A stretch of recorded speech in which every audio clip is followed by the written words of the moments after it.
Hi guys, j'espère que vous allez bien. Bienvenue sur ma chaîne Juanita Chanel où on parle d'astuces santé, beauté et divertissement.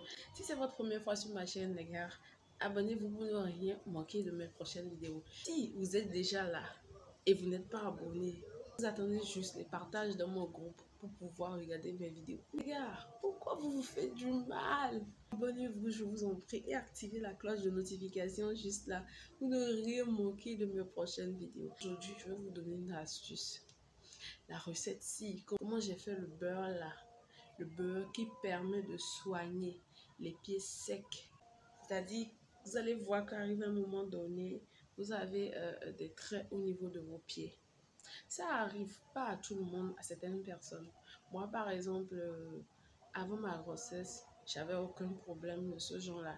Mais après avoir accouché, j'ai eu ce problème-là. Qu'est-ce qui cause cela? Qu'est-ce qui amène les pieds à devenir sèches, à être déshydratés? Je vais essayer de vous expliquer un peu comment ça arrive. Et surtout, restez jusqu'à la fin de cette vidéo parce que je vais vous donner une astuce qui va vous aider à vous débarrasser de ça. Alors, les crevasses au talon apparaissent quand la peau située au niveau des talons se fissure. C'est un mélange de sécheresse et de pression qui provoque les crevasses. Donc, la peau n'est plus capable de maintenir un niveau d'élasticité suffisant et elle devient plus fragile, ce qui entraîne les fissures. On peut entre autres évoquer des situations comme le climat chaud et sec. Il y a aussi la déshydratation prolongée de la peau non traitée qui empêche la régénération des cellules cutanées. Vous avez le port régulier de chaussures ouvertes, la pratique d'un sport à haute intensité comme la course à pied ou le tennis. Vous avez aussi le choix d'un soulier mal ajusté ou d'un soulier qui offre un peu de support au talon. Il y a aussi la marche à pieds nus, un surplus de poids, un régime alimentaire faible en vitamines et minéraux, une pronation sévère des pieds et enfin pied creux.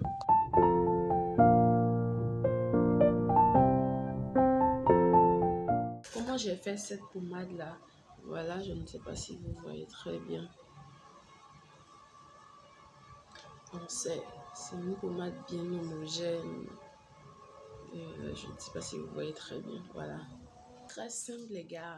Vous allez prendre une bougie. Ça dépend de la quantité que vous voulez faire. Vous allez prendre une bougie de couleur blanche bien sûr, que vous allez faire fondre dans l'huile d'olive. Vous pouvez utiliser l'huile de coco. Vous allez fondre la bougie dans l'huile d'olive ou l'huile de coco. Le mélange des deux sur le feu, ça va donner un liquide. C'est ce liquide que vous allez déposer. Vous allez laisser reposer pendant quelques minutes pour que ça se refroidisse. Donc, ça va devenir un mélange homogène comme je viens de vous montrer juste là. C'est ce mélange-là, vous allez conserver dans une petite boîte. Si vous voulez que le travail aille très vite, vous allez prendre au moins une fois par semaine. Vous prenez de l'eau tiède, vous y ajoutez un peu de vinaigre, vous ajoutez un peu de bicarbonate. Vous posez vos pieds dans ce mélange-là. Laissez reposer pendant pratiquement 5 minutes. Après, vous allez prendre une pierre ponce que vous allez frotter délicatement les talons. Vous allez très bien les frotter. Vous venez passer votre beurre fait maison pour hydrater vos talons. Vous allez adorer. Je dis bien que les hommes aussi peuvent l'utiliser. Parce que les hommes aussi ont ce genre de problème. Les femmes aussi ont ce genre de problème. Donc, n'hésitez surtout pas. Maintenant, si vous voulez éviter cela, vous pouvez juste utiliser votre beurre que vous passez au moins chaque fois quand vous vous lavez, surtout la nuit. Parce que je trouve que la nuit, c'est mieux. Quand vous passez dans la journée, vous allez marcher et puis ça va se nettoyer après. Il est conseillé de l'utiliser la nuit. Vous passez au niveau des talons, vous portez votre chaussette tranquillement et vous allez vous coucher. Regardez le miracle en 2 semaines. C'est-à-dire, hein, quand je vois les gens disent que voilà, on va utiliser telle astuce et en une semaine, en 2 jours, c'est parti. En 2 jours, ça ne va pas partir parce que vous allez continuer à utiliser le produit. Donc, je préfère vous dire la vérité. Vous allez l'utiliser pendant 2 semaines. Et après ces 2 semaines-là, vous savez que bon, je peux le faire une fois, 2 fois. Vous voyez un peu de quoi je veux parler. Voici une astuce bonus. Une astuce bonus qui va aussi vous aider. Comment rendre vos lèvres roses et pulpeuses en une semaine. Quand je dis en une semaine, c'est que vous allez voir l'effet presque tous les jours. Mais en une semaine, vous allez voir ce que ça va donner. Et il faut aussi éviter de fumer, de se laver les lèvres avec la salive et tout ça. pense que j'ai fait cette vidéo-là 2 fois par rapport aux lèvres rouges. J'ai donné plusieurs méthodes. Et aujourd'hui, je reviens avec une autre méthode plus facile. Toujours avec l'utilisation d'une pâte dentifrice. C'est très simple pour cette fois-ci. Il vous suffit juste de prendre votre pâte dentifrice. Voilà.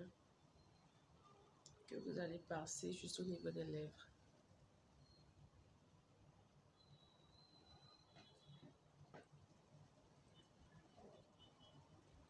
Voilà. Vous allez laisser reposer pratiquement 3 à 5 minutes. Et après, vous nettoyez et vous hydratez vos lèvres avec un baume à lèvres. Vous pouvez aussi utiliser, en dépit de cela, un masque pour les lèvres. Alors, comment faire ce masque? Vos lèvres aussi ont besoin d'un petit gommage de temps en temps. Mieux en fait, c'est de faire un gommage vous-même. Vous prenez une cuillère à soupe de sucre, une cuillère à soupe de miel et une cuillère à soupe d'huile d'olive. Et c'est tout. Vous mélangez le tout et vous faites un petit gommage tout simplement. Deuxième astuce, vous appliquez un masque hydratant par semaine. En même temps que votre masque hebdomadaire du visage, faites un masque hydratant sur vos lèvres et laissez-le poser une quinzaine de minutes. Une crème hydratante toute simple, appliquée en couche épaisse, est très efficace. Vous pouvez également le laisser toute une nuit si vos lèvres sont très abîmées.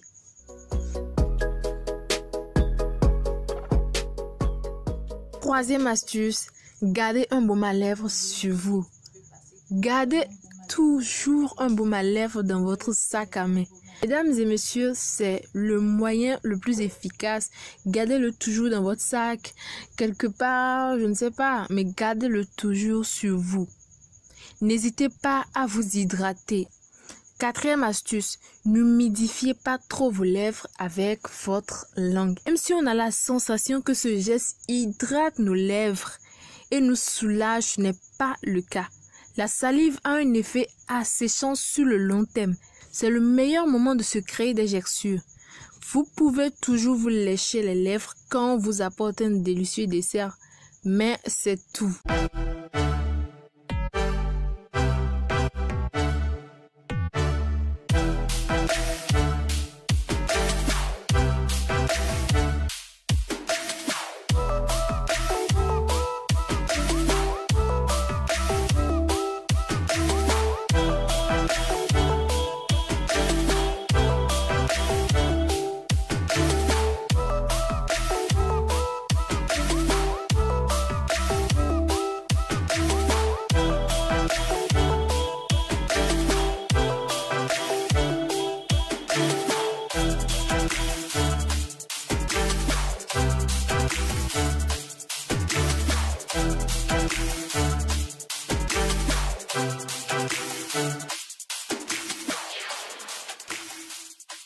C'est tout pour aujourd'hui. J'espère que vous avez aimé la vidéo. N'oubliez pas de liker, de partager. Et à la prochaine pour une nouvelle vidéo.